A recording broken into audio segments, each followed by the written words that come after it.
이게 좀 반복이 되고 있습니다. 오늘은 이제 몰렉, 무당 그리고 가정이라는 주제를 가지고 말씀을 묵상하려고 합니다.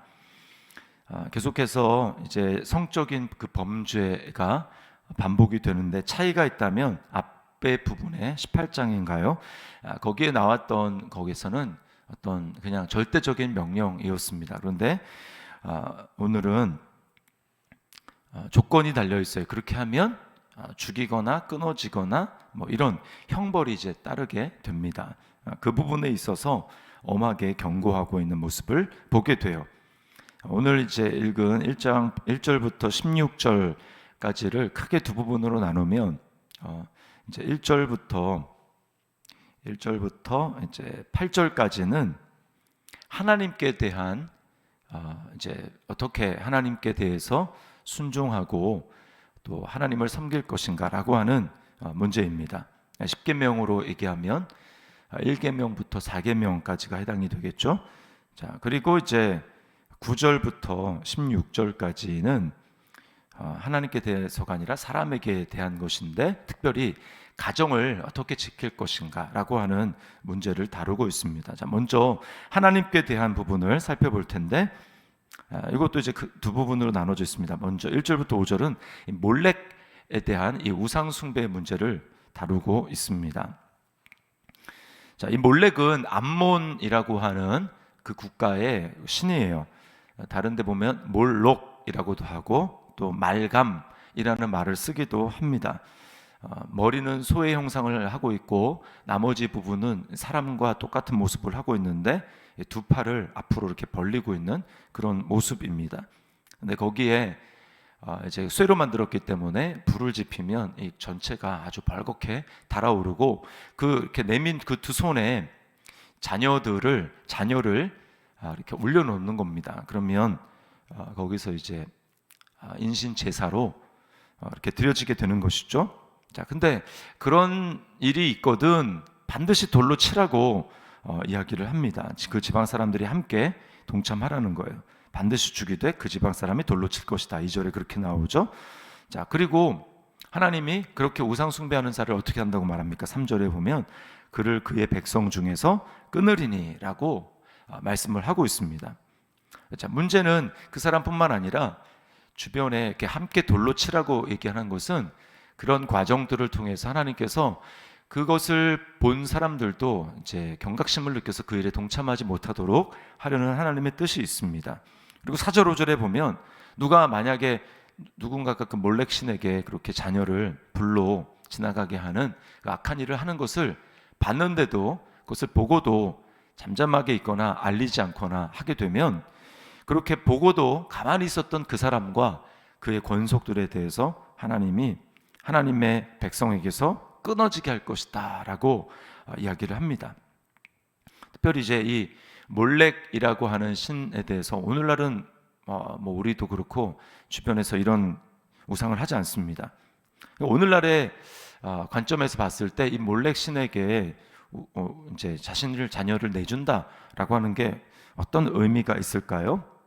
그것은 하나님의 뜻에 반해서 자녀를 영적인 또는 육체적인 죽음 가운데로 내모는 것입니다. 뭐라고 할 수 있을까요? 오늘 낙태가 그러한 것이라고 할 수 있겠죠. 낙태, 이 자녀들을 실제로 죽이는 것 아닙니까? 생명의 주인이신 하나님의 뜻에 반하고 자녀를 이렇게 죽이는 것이죠. 용납될 수 없는 행위인 것입니다. 또는 좀 더 확대해서 적용해 보자면 우선순위를 자녀가 하나님께 두지 않도록 부모가 그것을 적극적으로 이렇게 방해하는 행위라고 할 수 있겠습니다. 하나님 앞에 하나님을 경외하고 자녀들이 하나님 앞에 예배하는 일에 우선순위를 두지 않고 다른 일에 우선 세상에서의 성공에 우선순위를 두도록 하는 것, 그것은 간접적으로 이 세상 신인 마귀에게 자녀들을 내어주는 그런 행위라고 할 수 있습니다. 그래서 그런 자녀가 이제 독립하게 되면 하나님을 떠나게 되는 것이죠. 자, 이것은 부모에게 주신 사명을 저버리는 것입니다. 시편 127편에 뭐라고 얘기합니까? 자녀는 여호와의 주신 기업이다, 이렇게 얘기를 합니다. 하나님이 내 것이 아니고 하나님이 맡겨주신 기업이라는 거예요. 그러니까 어떻게 해야 됩니까? 소유권이 하나님께 있음을, 내가 낳아서 자녀지만 그럼에도 불구하고 그 자녀는 하나님의 것이에요. 하나님의 뜻대로 양육을 해야 될 책임이 있습니다. 그래서 하나님의 백성이 되게 해야 되고, 하나님의 나라의 기업을 이어갈 수 있는 그런 상속자로 자녀들을 양육해야 하는 것입니다. 자, 적용 질문입니다. 자녀의 주인이 하나님을 인정합니까? 이 세상 신에게 내 자녀가 굴복하지 않게 하기 위해서 부모로서 오늘 내가 결단해야 될 일은 무엇이겠습니까? 자, 두 번째, 이제 하나님께 대한 이 순종에 대한 부분은 계속해서 반복해서 나왔던 것인데, 이 접신자와 박수무당에 대한 어떤 태도를 취할 것인가라고 하는 것입니다. 이게 6절부터 나와 있는 내용인데요. 자, 이 박수와 무당이 무엇입니까? 이제 미래 일을 알아내려고 하는 것이죠. 여러분, 이게 왜 문제가 될까요? 왜 범죄일까요? 미래 일을 알아가지고 내 삶을 내 힘으로 통제해 보려고 하는 것이기 때문에 잘못된 것입니다. 오늘날은 우리에게 적용해 본다면 오늘날도 마찬가지죠. 굉장히 타로점, 또 무슨 여러 가지 점괘를 보고 또 무당을 찾아가고 하는 일들이 우리 주변에 굉장히 생활 속에 많이 들어와 있습니다. 그런가 하면 예언의 은사라고 하면서 예수님의 이름으로 개인의 앞날의 길흉화복에 대해서 말을 하는 것, 그런 일들도 있습니다. 우리가 알려고 하는 그 마음의 의도가 어떤 것이겠습니까? 그 다음에 미래를 맞춘 다음에 그러면 어떻게 합니까? 그 미래가 잘못된 것이면 내가 그 미래를 피하기 위해서 그 사람이 얘기하는 대로 온갖 일을 다 하겠죠.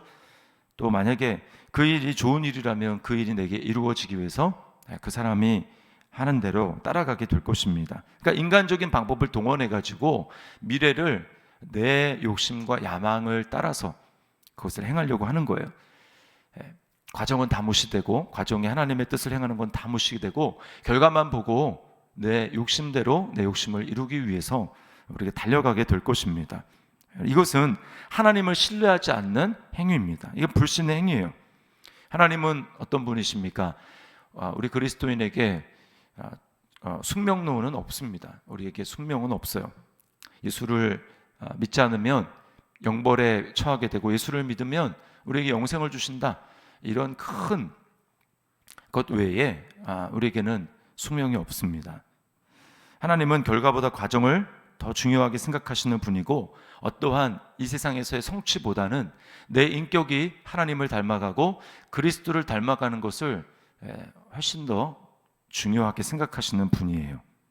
그래서 하나님은 내가 미래에 무엇이 되는가, 그거보다 지금 당장 내가 하나님의 말씀에 순종해서 어떤 일을 하는가, 하나님 앞에 내가 지금 오늘 알고 있는, 하나님이 이미 나에게 말씀하시고 내가 알고 있는 하나님의 뜻에 순종하는가 하지 않는가, 그게 더 중요하다라는 것입니다. 그러나 미래에 관심을 가지면 어떻게 됩니까? 현재는 그냥 깡그리 다 무시되는 것입니다. 과정은 다 무시되는 거예요. 그렇게 해서 매일매일의 하나님께 드리는 순종, 하나님께 드리는 나의 사랑, 그러한 순종과 사랑이 하루하루가 모여서 어떻게 됩니까? 그게 큰 강줄기가 되어서 하나님의 인도하심을 이루어 가는 것입니다. 하나님의 인도는 그렇게 우리의 삶을 인도해 가시는 거예요. 뒤를 돌아보면, 그렇게 해서 뒤를 작은 일에 충성하고 오늘 내게 명하신 말씀에 순종해 가다 보면 그게 하나님과 동행하는 삶이고, 그런 삶이 모여서 그 사람에게는 멋진, 뒤를 돌아보면 하나님의 인도가 따라오는 것입니다. 구약의 요셉이 그런 사람이었죠. 그 요셉만 보면 어떻게 될지 아무도 알지 못하고 오히려 인생이 꼬이는 것 같았고, 그렇지만 요셉은 작은 일에 충성했고, 그가 무엇을 맡겼든지 거기에서 최선을 다해서 하나님과 동행했습니다. 그 결과 어떻게 됩니까? 하나님의 뜻이 이루어지는 거죠. 애굽의 총리가 되는 것입니다. 많은 사람을 살릴 수 있는 그 위치에 어느 순간인가 서게 되는 것입니다. 너희는 먼저 그의 나라와 그의 의를 구하라. 그리하면 이 모든 것을 너희에게 더하시리라. 자, 우리 자신에게 질문해 보겠습니다. 내 미래를 책임지시는 분이 하나님이심을 신뢰하고 있습니까? 내 미래를 알기보다는 오늘 그분의 음성을 듣고 순종할 때 하나님이 내 삶을 최선으로 인도하신다면 오늘 내가 순종해야 될 일은 무엇입니까? 요즘 하나님이 순종하라고 하시지만 순종하기를 미루고 있는 것은 무엇입니까?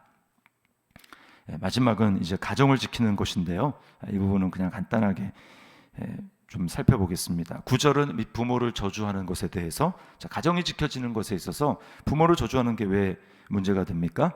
가정이 하나님이 세운 눈에 보이는 권위, 하나님의 권위를 대신하는 눈에 보이는 권위가 바로 부모이기 때문이에요. 그래서 십계명에서도 인간에 대한 계명을 얘기하면서 제일 먼저 나오는 것이 내 부모를 공경하라 라고 하는 계명이 제일 먼저 나오는 것입니다. 그게 보이는 세상에서 보이지 않는 하나님의 권위를 우리가 인정하는가라고 하는 중요한 첫 단추이기 때문에 그래요. 그래서 가정이 지켜지려면 부모의 권위가 지켜져야 합니다. 자, 그 다음에 이제 10절부터 16절까지가 계속해서 나오는 게 이제 어긋난 성관계에 대해서 이야기하는 거죠. 가정이 지켜지려면 하나님이 세우신 부부간의 그 언약이 지켜져서 부부의 또 결혼이라는 제도 안에서 성관계가 이루어지고 하나님이 선물로 주신 성이 아름답게 지켜져야 하는 것입니다. 우리는 이 모든 것 위에 부모의 권위 뒤에 계신 그 부모를 세우신 하나님을, 눈에 보이지 않는 하나님을 보아야 하겠고, 또 부부로 세워주신 그 하나님을 보아야 합니다.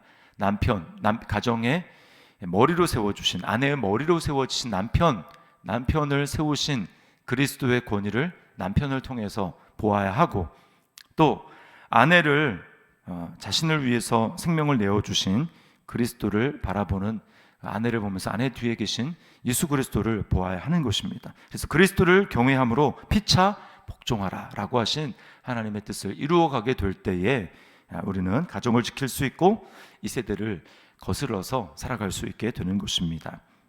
적용 질문입니다. 가정을 지키기 위해서 부모로서 하나님이 주신 권위를 잘 대변하려고 노력하고 있습니까? 또 자녀로서 부모를 세우신 하나님의 권위를 보고 있습니까? 부부가 서로의 뒤에 계신 그리스도를 경외하기 위해서 어떤 노력을 해야 하겠습니까? 자, 오늘 이 말씀을 기억하면서 하나님께 대해서는 몰렉, 그리고 접수, 박수무당 이것에 대한 부분을 살펴봤고, 가정을 지키는 것에 대해서는 부모를 저주하는 것, 부모의 권위와 그리고 잘못된 성관계도 살펴봤습니다. 오늘 이 말씀을 기억하며 이 말씀에 순종하며 나아가는 우리 삶이 될 수 있기를 주님의 이름으로 축원합니다. 기도하겠습니다.